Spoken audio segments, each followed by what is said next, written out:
what is your net worth? How much did you report to the BIR? I think it's 11 or 11 yeah, million. 11. And this 11. Isabel had 17 million. Does your wife have a business? Yes. So she supports you in essence. Yes, she of supports course. you. Yes. Okay. Yes, ma'am.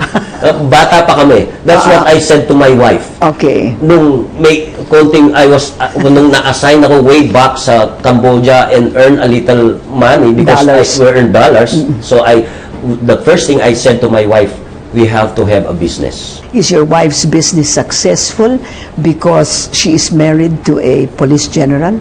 Basically, my wife doesn't mingle with my work. Really? She's in the province and I'm here. Very seldom that she visits me here.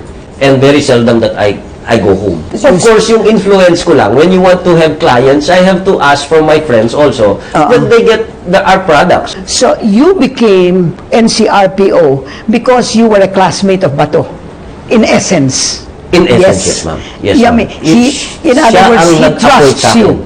Yes. He trusts you. Yes. Basically, I was asking for a smaller region. Okay. But then he said to me, no, I want you to lead NCR. And, you know, I know that the day that I assume office, malaki talaga ang responsibilidad. Kaya po dito sa NCR, as I've said, pag tinatanong nila ako, how is it to be the RD of NCR? You know what my answer is? Oo. Para kang nakatira sa bahay ng biyenan mo.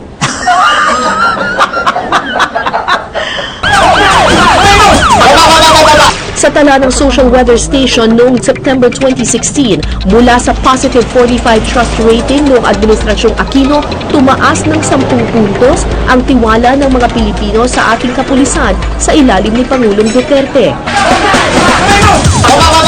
Matapos ang kabi-kabilang balita ng katiwalian, ano na kaya ang pananaw ni Juan sa mga pulis? May mga tiwali siyempre, hindi naman maiwasan yun. Baka sabi nga, sa gubat may mga ahas. Hindi naman lahat.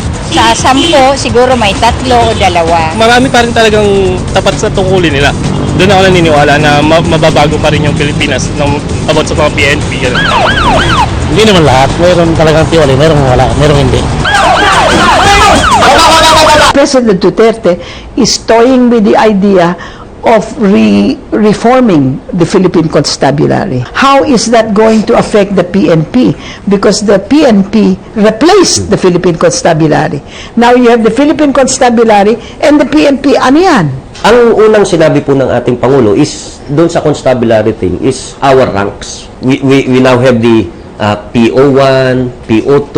Before you have the corporal, then you have the sergeant, master sergeant, and then immediately, kung ikaw, let's say kami po, star rank ka, they call you general.